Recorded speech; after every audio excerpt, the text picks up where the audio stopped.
ہزاروں سالوں سے ایسٹرونومرز کائنات سے متعلق بنیادی سوالات سے لڑتے رہے۔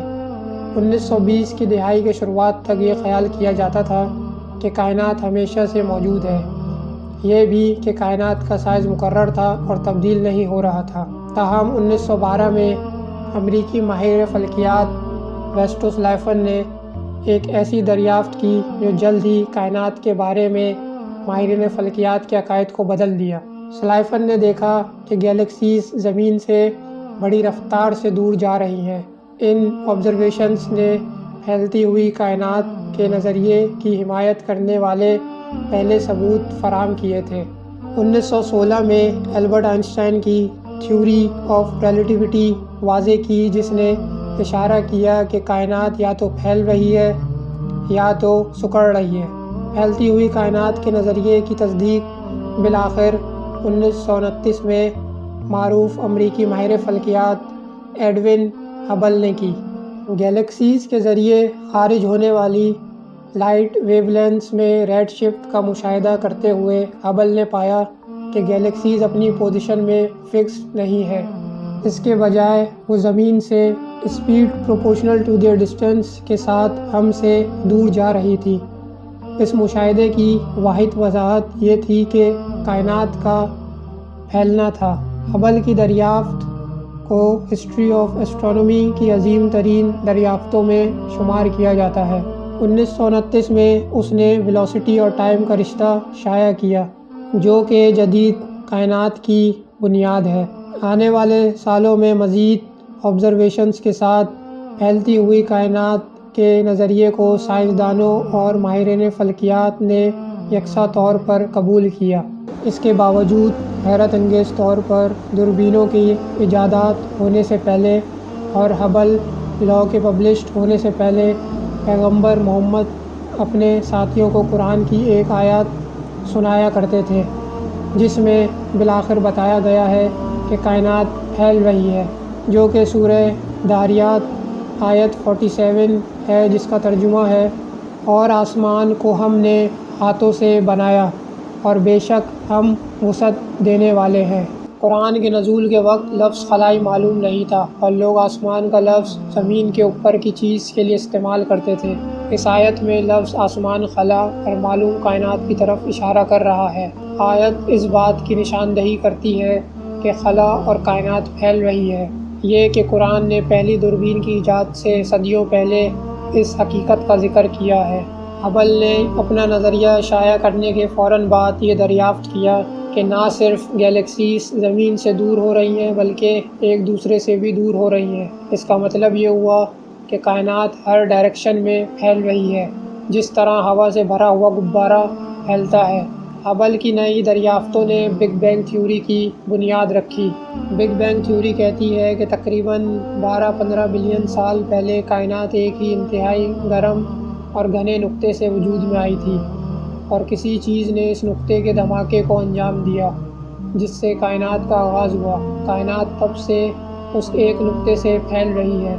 بعد میں 1965 میں ریڈیو کے ماہرین فلکیات آرنوس پینزیا اور رابرٹ ولسن نے ایک نوبل انعام یافتہ دریافت کی، جس نے بگ بینگ تھیوری کی تصدیق کی۔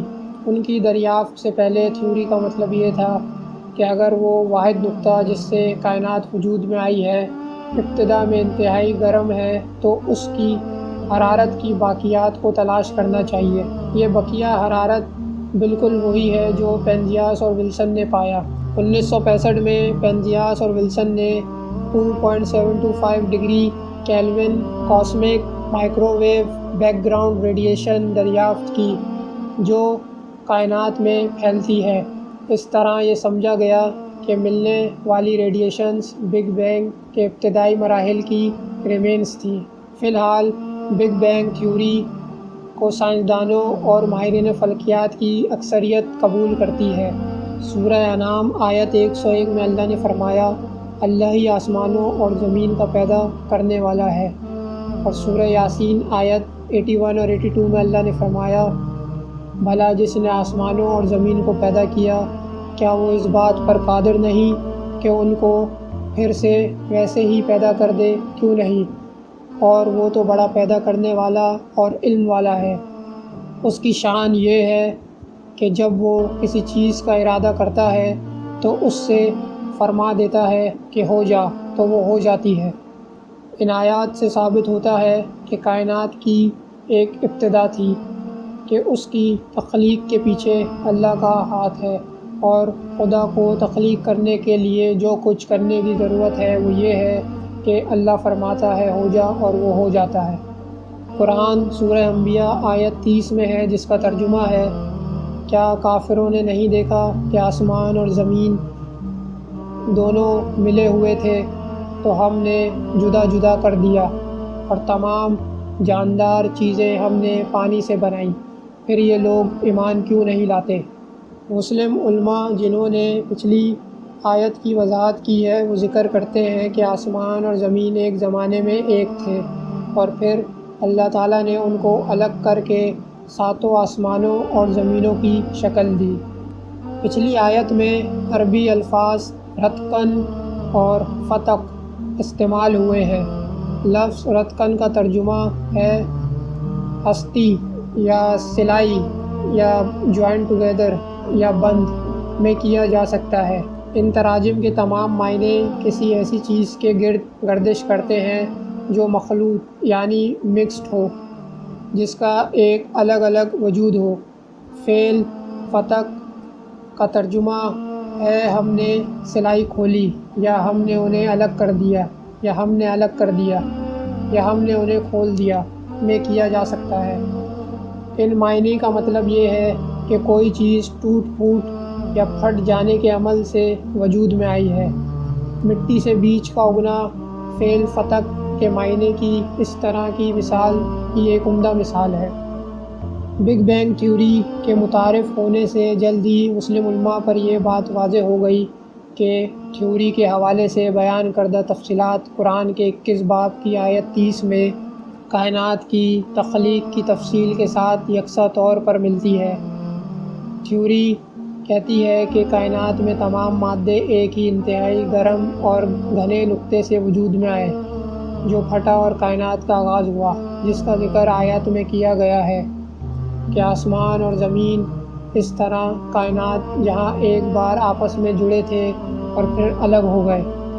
ایک بار پھر صرف ایک ہی ممکنہ وضاحت یہ ہے کہ حضرت محمد صلی اللہ علیہ وآلہ وسلم کو حقیقی معنوں میں اللہ کائنات کے خالق اور مالک کی طرف سے وحی ملی تھی، اور یہ قرآن کی کتاب حق کی کتاب ہے۔